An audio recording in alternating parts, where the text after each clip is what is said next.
There seems to be some rearguard action, particularly when it comes to potentially dealing with issues such as hate preachers, but come on. It's time to tell you the truth now, which is about how the media management of this has worked. This Prime Minister wants to avoid a moment when he is confronted by those who are angry about what has happened. Now, of course, the Prime Minister is not personally responsible for what someone is now alleged to have done in a criminal fashion. But the urgency, the anger, the righteous anger has all been missing.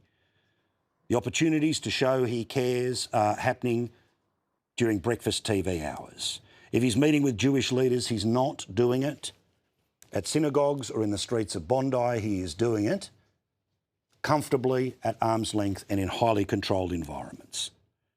When he does appear in the media, he's doing so with virtually no notice, and as you can see, essentially just telling the network news to be there, no radio or newspaper reporters who would otherwise be surrounding him. And amazingly, while 3 funerals have taken place today, including in a very public fashion from a very public man being the Bondi rabbi, the first place of worship that the Prime Minister has attended since the murder of 15 of our own citizens is at an ecumenical service at St Mary's Cathedral. Now, may I be very clear, I do not hold the Prime Minister personally responsible for obvious reasons. He is not personally responsible for the criminal actions of others. But his response to it, his lack of rage, instead, highly managed appearances, is a problem. Now, this Prime Minister will be betting that with part of the country moving their attention towards the sporting events next week, all of the country starting to turn towards Christmas, the national break between Christmas and New Year, that the Prime Minister will assume that the white-hot rage of these days will wane. I doubt it. Again, the breaking news tonight via the Australian newspaper is that apparently National Cabinet will be confronted with some issues to do with hate preachers. I'll have a chat to Sharry Markson about that in a moment or two's time. But I want to show you a person who did have righteous anger today, and that, of course, was Josh Frydenberg. You've heard about his speech, but how can I not recognise what he said as an Australian, forget Jewish Australian, as an Australian today in Bondi?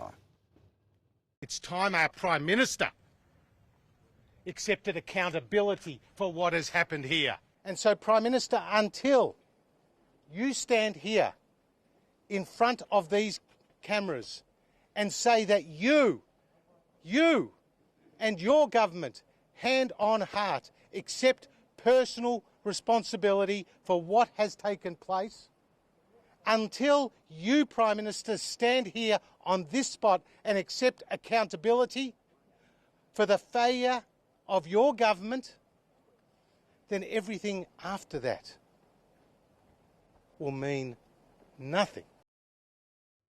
Josh Frydenberg was interviewed on the 7:30 report this evening, ABC 7:30.